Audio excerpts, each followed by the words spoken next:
মেদিনীপুরের হলদিয়া চৈতন্যপুরে তমলুক লোকসভা কেন্দ্রের বিজেপি প্রার্থী অভিজিৎ গাঙ্গুলির সমর্থনে বিজয় সংকল্প সভার আয়োজন করা হয়।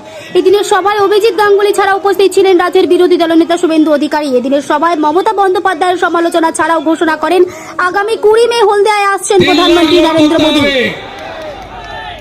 মোদীজি আসছেন, আর কিছু লাগবে না।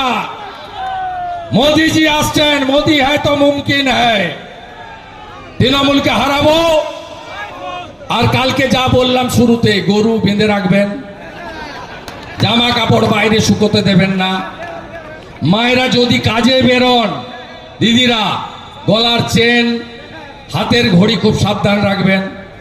যত কান কাটা, লাল চুল কানে দুল, এখানে ছেঁড়া, পিছনে তালি, দেখবেন কালকে তারা সব যাবে।